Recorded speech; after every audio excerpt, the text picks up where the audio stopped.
yo, this is another episode of the Steven from the All Time Podcast. Listen to my dad, he's awesome.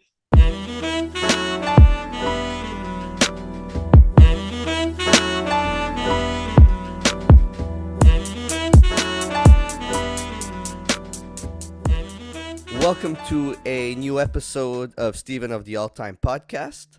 I am your host, the Ayatollah of Hip Hop, the whole damn show, the Rated R podcaster, and one half of the tag team champions of the world.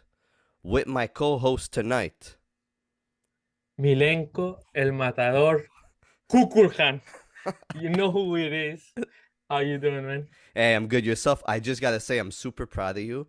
I'm happy to see that you don't look like Sami Zayn anymore, and you finally shaved that beard and cut your hair. I did. You look terrible. A new barber. I took a new barber. It took 12 minutes. The quickest I ever got it cut. I couldn't believe I'm going back to that guy. For the whole thing? Dude, it was amazing. I never seen a shit like that. 12 minutes. You look top. Pause, but you look top. Compared to when we went for dinner last week, you looked terrible. I said I can't do my next episode with him looking like that, especially if we're gonna be doing it on video going forward. Jesus. But you didn't even know. I didn't even tell you. I just showed up. I didn't do it for the podcast, but fuck. Thank God you did it. Thank God. 2024 Malenko, we're here. We're doing things differently. We're finally doing video. Finally. My New Year's resolution isn't starting off good. Yeah. I said I was gonna buy less music, less CDs this year. So far, I'm at 15. And you say that every year, so we don't count that. Exactly. So next year. 2025. You know what the problem is that I loved 2023 so much for hip hop, for music, but I hated it at the same time because there was so much that came out that I started only listening to towards the end of the year. Oh, okay, yeah. Even now, I'm listening to albums that came out in 2023, and I really never spent time with or really dug deep with it. I'm only doing it now. Yeah, same for me. It's me. crazy. I'm still listening to the stuff that I haven't picked up yet. There's too much. And you saw that Mickey Diamond put out Bangkok Dangerous 4 on DSPs, right? You still didn't listen to it. Still didn't listen to it. I'm waiting for the good time. It's out. For me, it's going to be 2024. I know it's out, but for me, it's going to be a 2024 album. I decide. You better not put it on. I don't want to hear it on your list. I still can't believe my number one album of 2023, okay? You still didn't listen to it. Yeah, I still haven't. It's crazy. I need to listen to it more, for sure. You want to start the year? I have a question for you right away. Okay, go. Ask. Okay. Ask away. Is Drake hip hop? Oh, you're saying that because of the because Yasin Bey said that he. What did he say? He said, but what do you think? First of all, do I find him hip hop? Do you think Drake is hip hop? It's simple. He does hip hop, but I don't think he's fully hip hop. He's pop music. Exactly. So, but what I think Mos Def said, I totally disagree. I disagree with Mos Def 100%. Shopping music, he's not shopping. Yasin Bey. He's not shopping music, that's for sure. Yeah, but to take him out of hip hop, Drake, you're taking out the biggest artist ever in rap music, and you tell him, come on, Mos Def. I thought way better. That is just disappointed that he says shit like that. You just take him out like that, Drake, dude. He's the biggest. He's a pop. Okay, he's the pop rapper. Okay, he's a pop rapper. Absolutely, he does pop rap. Okay, but he's the biggest all time. Like Ja Rule cannot beat that. Like 50 Nelly, 50 Cent. Like those are commercial rappers. They're never gonna make it big like that. That make pop music. Exactly. So he is. That's it. That's all I wanted to say. Yasin Bey disappointed me. Disappointed when I heard that. I'm like, dude, your music plays at restaurants. Like if I go to a cool cafe bar, you're gonna hear Miss Fast Booty, right? Absolutely. So, get the fuck out.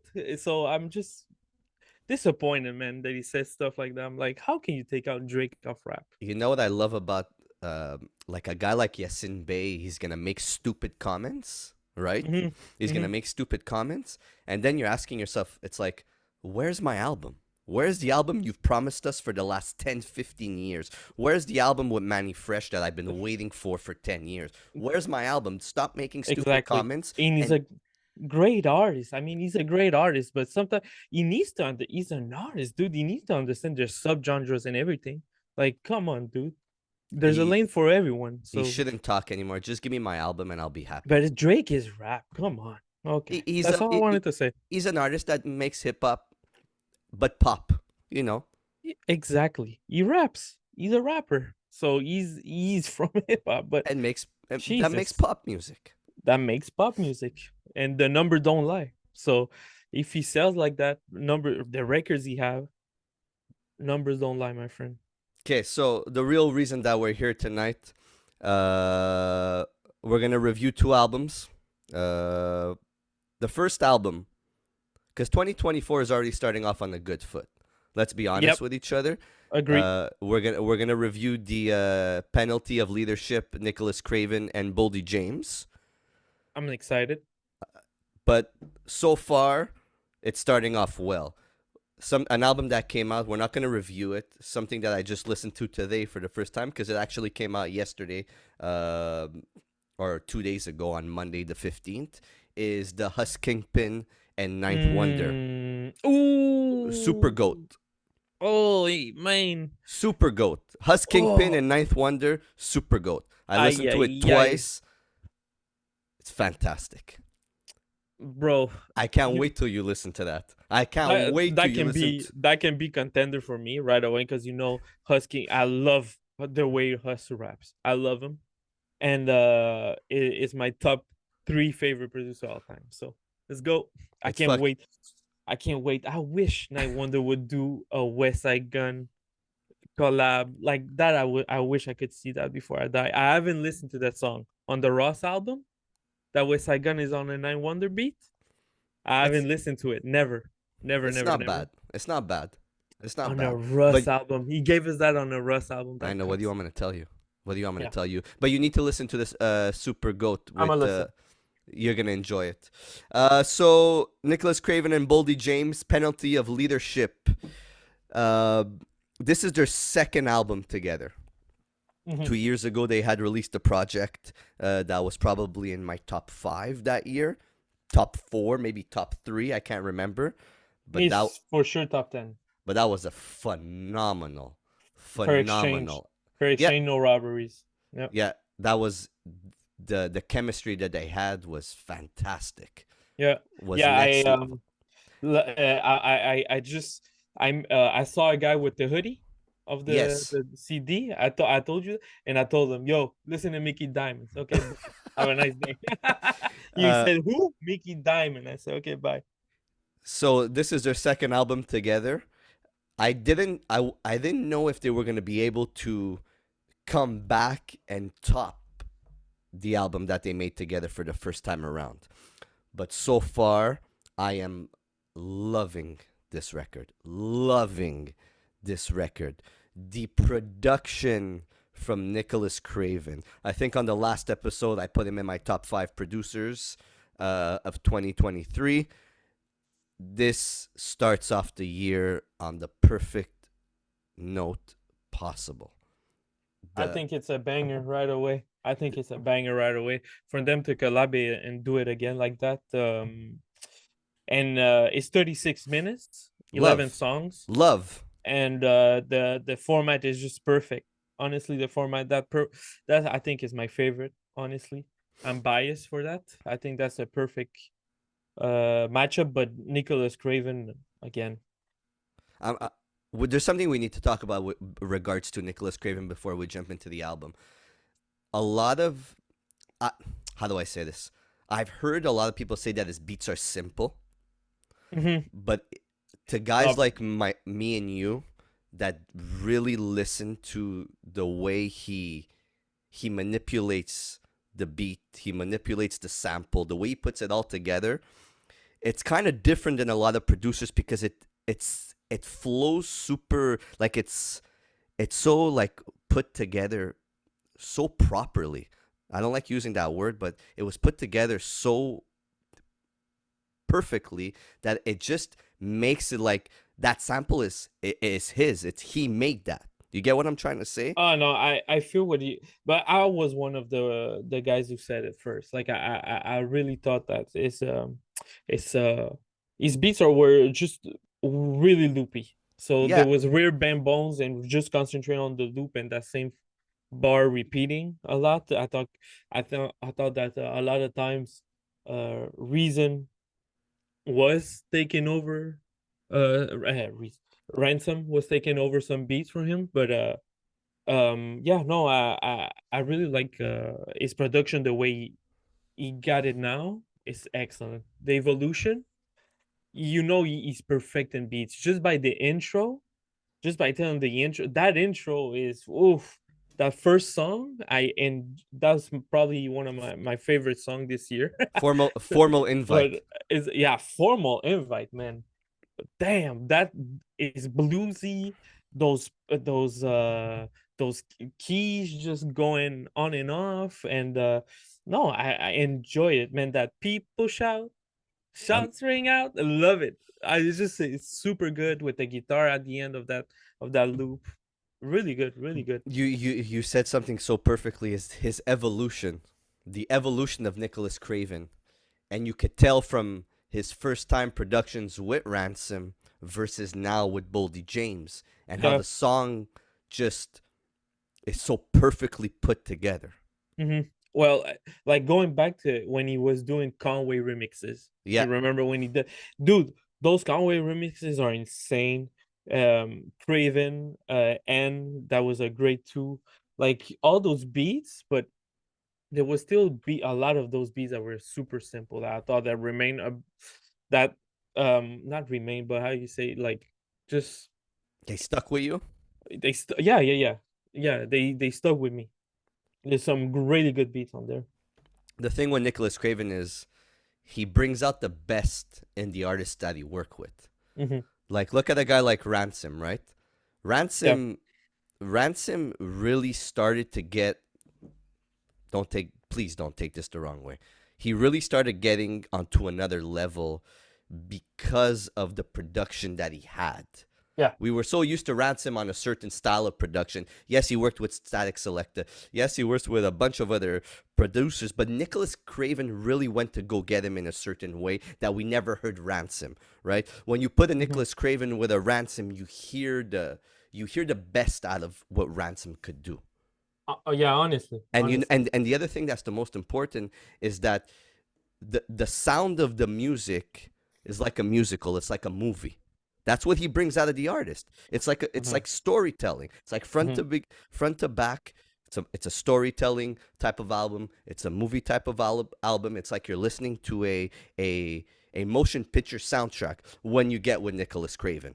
Okay, Yeah. and what he did with Ransom was like, okay, listen, Ransom could spit. Ransom has bars. Ransom could do so much. But here's a guy like Nicholas Craven that's going to bring that out of him. It's going to elevate the sound of his voice. It's going to elevate that whole aspect of who the artist is in Ransom and make you really focus way more on what he's saying and what his lyrics mean and how he's putting it together, just because of how the music flows and how important the sound of that album is and how it sounds. Yeah, definitely. And yeah, no, I really enjoy the Formal Invite, that first intro. Amazing. And then you have Boldy on the other side. From He hasn't changed since the last albums. He's just, man, that guy is so menacing, right? He has that monotone voice. Mm-hmm. But if I can compare him to like Rock Marciano is way more, he floats way more, Well, right? he's more lyrical. He's more And the he's way. slicker. Yeah. He's just slick. He's slicker, but he's still monotone, right? But he's slick. You get a guy like Boldy James, he's monotone, but that motherfucker is an assassin. Okay, he's an assassin. Like, I feel like he's such a menacing rapper. I always like that. But he's interesting. Like It's what he always has, interesting. Always. what he has to say is super interesting. It makes you kind of like what is he gonna say next? Mm-hmm. And on this album, I find it really goes to get him after his accident, and what he had to go through since the Mm-hmm. accident, and the storytelling that he's telling us into the album. Like it's almost depressing. Yeah, he goes man, when he talks about murderous tendencies on track 4, like, dude, that track is deep. He's going in talking about all his friends. He shows a lot of a regret on Evil Genius. He's talking about like how he should have maybe left the kitchen and work on his stuff first. He would have dominated the game. So he goes way the accident, like you talked about. He had that accident in It 2023, start right? yeah at the beginning of 2023, and the story behind where Nicholas Craven went to Detroit and worked with him in Detroit. Yeah. Um, the stuff he says, like when escaping from the rehab. Yeah. Yeah, no, he's in one song he said in on I th- number I think 5, it's brand new. I think it's brand new Chanel kicks. brand new Chanel. Okay, yeah, that's when he talks about the album. Yeah, that Yeah, was the single. Yeah. but it's a different side. It's still the grimy. It's still the assassin Boldy James, but you get a different side from him. You Oh, want to know definitely. more. You want to Yeah. know more. It's heartfelt. To that point, it's heartfelt. Yeah, and that Jack Frost beat, the second song, that Jack Frost beat, it sounds like a 70s like a cop movie, like a cop flip. It Yeah. like the ta ta ta ta ta, like those synths bouncing. It makes me think of that. I like that. It's different. And the other song that I really enjoy on this, and that's my second favorite, is number 8 with Soccer Mom. Love it. That's Dude, that's a different beat for I don't know. It's a xylophone. I don't know if it's a xylophone. I don't know what the fuck it is. How you call that little thing that you I have no bang? idea. And the xylophone? Un xylophone, ouais, un Yeah. xylophone, right? Pardon my French. Un xylophone. But yeah, I don't know what the fuck is that instrument. The ta ta ta ta It ta. sounds good. Oof, or peut-être it's a orca or something like orca. Is Hmm. that the animal or the yeah the the what they have in the English, right? Yes. Okay. I know exactly. I have the vision in my head. When you edit the video, can you make sure you get that so that No, I'm gonna put the a Quebec flag here because dude, because I'm gonna everybody put a from around Quebec. the world will not understand a word you're saying. No, I know, and I need to pronounce better in English. Because last episode I was like, dude, I talk like I have a potato in the mouth. I need to pronunciate my words way better. It's tough English. Uh, but my question to you with this album is: would there have been any other producer that would have been able to bring out this side of Boldy James with this style of music, this style of production, these samples, and the way just the album is put together? I My mean, answer is absolutely not. I honestly I think the same. I think the same because to take Boldy on a 11 song, 36-minute album with those up and downs, and I honestly don't think so. Like, what album I've been waiting for? The one of the projects that I love the most about Boldy James, and the one is the Versace tape, right? Yes, The Versace tape. Who was the producer of that? Jay Versace. Jay Versace. Yeah. So him, I always wanted to. I feel like his production for Boldy was amazing, Mm-hmm. amazing. So, I mean, it's tough to say because Boldy James did it on so many producers already. He did multiple super good albums on multiple producing. So I mean, Super Tech Bo Yep. Jackson, Real Bob Boldy, dude. He has Manger on McNichols. Like, come on, dude. He has so many. So it's tough to say if another producers would take him at the same spot. But I think for 1136, perfect. You ready for the biggest thing of 2024? What I'm about to tell you? Go ahead. I'm always ready. I love Nicholas Craven and Boldy James more than I love Boldy James with The Alchemist. Oh, that's a drop. That's a big drop. Wow. I'm telling you. it's your opinion. We can do we could do a one And against don't get each me other. wrong, The Alchemist albums are incredible. I just find what I'm hearing now from Boldy is different, and there's nobody else that could bring it out of him as much as Nicholas Craven. Yeah. It But, elevates Boldy James. Nicholas Craven's production elevates Boldy James. When you're gonna go listen to a Boldy James and Alchemist, you expect that. You expect what you're gonna get from that project. There's also a lot of drums in there. Like the Yeah. flow of the album is super differently. Like this is The price and tea in China though, fuck. I'm not comparing albums. I'm saying who I like together more. Yeah. I never said the albums are better than the Nicholas Cravens or vice versa. I said the match Yeah. is right now Nicholas Craven and Boldy James. I love what they're doing together. This album is great. This album is fantastic. And in 5 months, 6 months, 7 months, when I go back to it, it's probably gonna stand the test of time because that's what the last album did. Yeah. No, for like, dude. No, I enjoyed this. I enjoyed this album. I enjoyed this album. I get your point. It's tough not to get like convinced about that. I see it. So what's your score on the album? Man, the album starts the year really strong. I feel it. I feel that this is an album I'm gonna go back a lot. Mm-hmm. I feel it. Like Soccer Mom, Formal Invite, no pun intended. Early Worms Get the Bird with Mafia Double D. I like that song. Mafia Double D was great on that. I don't know who he is. He was No great idea, on that. but he was really good. Absolutely. So I'm feeling 8. You? Okay. I was going with 8.5. 8.5.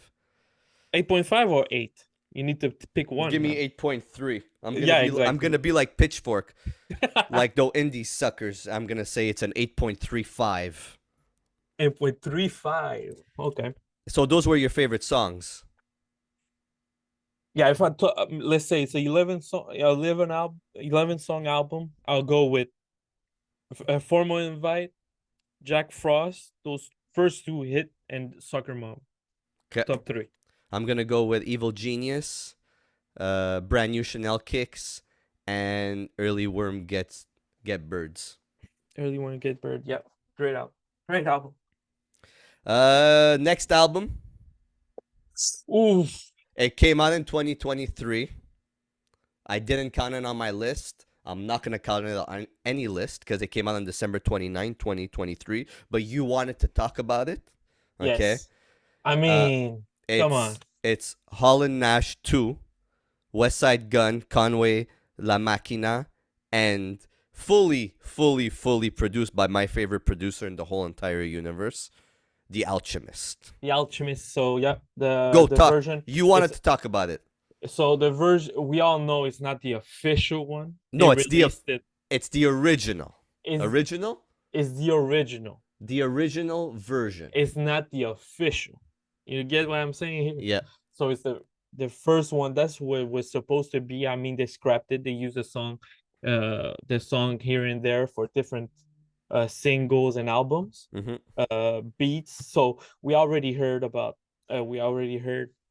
Mysterio that was on it. Rey Mysterio, R-A-Y. Yes, Rey. Why they did that, huh? Because of probably the WWE would have fucked them over. Copyright? Some shit like that. Yeah, so we heard Rey Mysterio, Fork in the Pot, 94 Ghost shit, Judas. And that's it. And that's pretty much it. Michelangelo, did we hear Michelangelo? No. So these were put on the EPs that The Alchemist put out, right? Yeah, on different EPs, absolutely, yeah. Okay. And some 94 Ghost shit was just vinyl. Remember when that came out? I refused to listen to it. But refused. let me get something right here. Schoolboy Q was on 94 Ghost Shit, the original, right? No, he was on Fork in the Pot. The whole time? Okay, so maybe I'm mistaken. I thought the first 94 Ghost Shit was with Conway and Schoolboy Q. I thought the same thing. I think that's another version, and the three together went on Fork in the Pot. But I'm looking. Yeah, they connected with Schoolboy Q at Alchemist's house, and they did a couple of songs together, I think. Imagine So being that's there. what came out. Oof. Schoolboy Q, man, fuck. Every time I go back to his old stuff, I love it, man. I just enjoy it so much. So they do the introduction of this album, okay? This is like, okay, I wanted to talk about the album because it's me and you. We need to get together. We We're talk the about West Side original Gun. Hall N Nash, Come right? on, come on. Yes. We're the Come on. original Hall N Nash. Come on. So, Mira, I just want to say this. This is like a time capsule, okay? And you bring me back to 2017, 18, maybe 2018, and you give me this album, and I go, yes, this is West Side Gun and Conway. This is them. I would have freaked the fuck, dude. We would have lost this shit. This would have been a classic. The only song for me that is fucking Get High. I like it. I like it. Taken out that song. I would have taken out that song. And last episode, I said that I love when West Side does those ballads, but that was not for me. But other than that, dude, Fork in the Pot, I would listen to that every day. The introduction is just classic. Griselda, Pete and Andre. Oh, classic Griselda. That's like the introduction. Conway just going hard on that fucking beat. Steven, nobody would rap on that. Imagine if Prodigy was still Prodigy would go on beat. It would have been on probably every song. Prodigy would have gone on some like a beat weird like introduction. Prodigy would have murdered that thing. I think he would have done it in this era, but whatever. That's another discussion. But introduction to me, just Conway going in and West Side Gun not even rapping and just doing the talk shit. That's the classic. That's the classic. That's what we want. This is what we want. They put it out at the end of the year for a reason. It's like, hey, here's this. We're gonna come in 2024 with more shit. Dude, it really like all when I hear that track introduction for me is I see Conway coming in the ring, okay, The a violence. fucking WWE coming in the ring, and the manager is West Side Gun talking shit. That's what I violence. see. The That's violence. What I see. That's what I see. I really that's the vision I have with that introduction is them coming into the ring, and then you have Rey Mysterio. That's it. I never get tired of that beat. I hear it every day at work because I put the beat in at work, and I just listen to that song so many times. I always like it. No, it's I'm happy that they put this out. We bought it on CD, which is fantastic. It's just an extra. It's like here's the appetizer before you get the main meal. Yeah. Because I have a feeling when that the official. What's the difference between official and original? I think it's the same thing, no? No, the original is the first version. It's like V1 of something. Okay, I might be stupid. The official is what is considered to be the project. When that comes out, I think it's gonna be something. They're probably gonna call it Hall N Nash 2 as well, I guess. Or they might even call it something else. I don't care what they call it, but if it's Alchemist behind it and they're rapping like this, and I know this is stuff from 2018, maybe 2019, 2020, around that area. 2018 is too early. Probably 2020 because some of these songs came out in 2020, 2021. Then I think we're gonna get something heavy. And when they link together, and fucking Alchemist is behind it, it's gonna be fucking something. We needed to talk about it. Absolutely. Anything else? Are you looking forward to anything that's coming out in the next couple of weeks or months or whatnot? Is Muddy Waters 2 coming in? Probably. I heard 2030. The date's been pushed back. So that day, man, I'm still waiting on it. Red, listen to me, bro. drop it, but just go with a great producer. That's all I'm asking. But other than that, no, man. It's just the Stove God Cooks need to come out with something this year. So that's probably my most anticipated. Benny the Butcher. Oh, that's Benny coming the out Butcher is coming the out. 27th. No, the 27th is the Royal Rumble. The 26th, the Friday the 26th is the new Benny album. What's it So called? that's He won't go. He won't something. everybody can go. Everybody can go. There's that. I don't know what else, man. There's For nothing. me, You know what? I'm not aware of what's coming in, but I'm for sure what I'm looking out. Stove God Cooks. I can't wait for that album. Yeah, that's pretty much the album that I have in mind right now. Other than that, 2024, man, there's gonna be so many albums that are gonna drop. So Yeah. we'll see. So before we get up out of here, Malenko, I want to thank you again, once again. Thank you, man. 2024 is going to be a big year. I'm excited to do these videos on YouTube. Let's do it.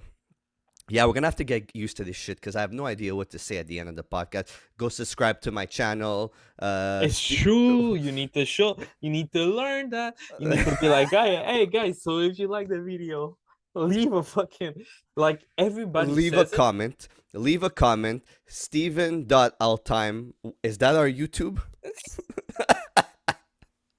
We look. I don't know, bro. I don't know. We're gonna have fun with this shit, man. That's all I know. We're gonna have fun with this shit, and we're gonna try it out. So you're gonna edit. I appreciate that. Thanks for editing. If there's any issues with the videos, don't blame me. Blame Malenko. And True. And before we get up out of here, I just want to thank all the supporters. Thank you so much for supporting in 2023. The people that are going to continue to support in 2024. I want to give a major shout out to Bars Over BS for supporting me, putting me on the emails, promoting the podcast. I really appreciate that. And there's two podcasts I want to give a big shout out to. The Abyss podcast. Thank you so much for the support. You guys do a fantastic job. I love what these guys do. These guys are doing it great. They're interviewing the artists. There's an amazing chemistry there, so please check them out. We're gonna put the link in the description. Yeah, you have a lot more work to do now. So the Abyss podcast and one of my favorite podcasts, the Each1Teach1 podcast. Link in the description. Link in the description. Dude is always doing fantastic things. Always pushing the envelope. Yeah. Great stuff coming in 2024 for the Each1Teach1 podcasts. I'm your host, the Ayatollah Hip Hop, the whole damn show, the Rated R podcaster, and one half of the tag team champions of the world, with my co-host, Le Francophone, Milenko, the Francophone. Save me, please. My English, save me, please. Terrible. You better come correct to these fucking videos with a shaved beard and a shaved head. Puta madre, sí, es verdad. Yeah. I'm gonna come correct. Don't worry. So, follow us at Steven.alltime and whatever the YouTube is. Peace. Peace.